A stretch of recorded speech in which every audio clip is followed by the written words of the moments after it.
SpeedLearn, a revolution in education, produces a 3-year university degree in 3 minutes. Against his will, the prisoner absorbs the promised flood of facts on who, what, where, when, how, and is forced to disgorge them on anyone's demand. All that is needed from the professor is his notes and his kindly image, which students have confidence in.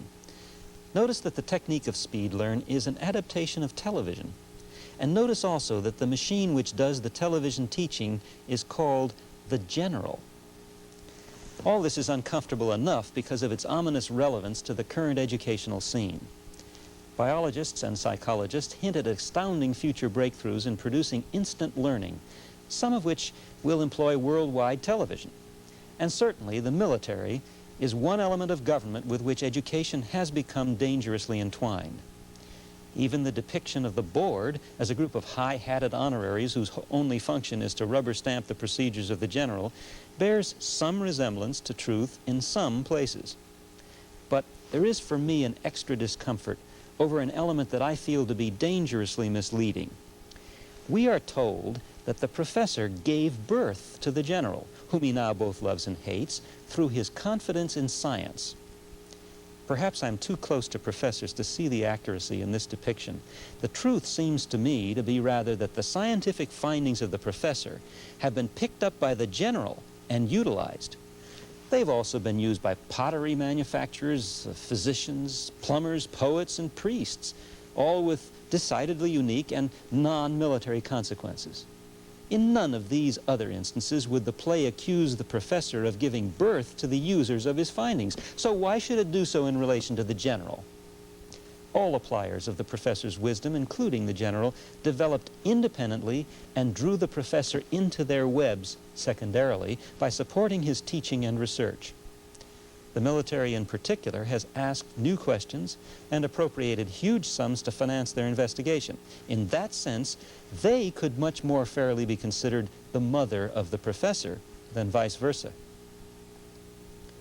But more distressing to me is the implication that it is science itself that is to blame for the misuses of information by the military, rather than the human beings who decide what to do with scientific findings. The great danger in this distortion is that it may tempt us to scapegoat science, while at the same time excusing our own human folly in misusing it. At the end, the prisoner is able to wreck the general, as well as the professor and SpeedLearn, by feeding into it the one question it is not programmed to handle: why? Answers to this question make possible the interrelation and interpretation of answers to all the others. Why is the most important question that drives our species. Our fruitful and dangerous investigations are motivated by the need to know why. The answers to why give power. Perhaps that is why the repetitive questions of children are not where or how, but always why. Perhaps some of our adult annoyance at the constant why is because it uncomfortably reminds us of how uneasy we become ourselves when we don't know why. And perhaps that is a principal reason the prisoner's captors continually ask him, "Why did you resign?" while firmly suppressing anybody else's questions. Why has threatened a lot of generals.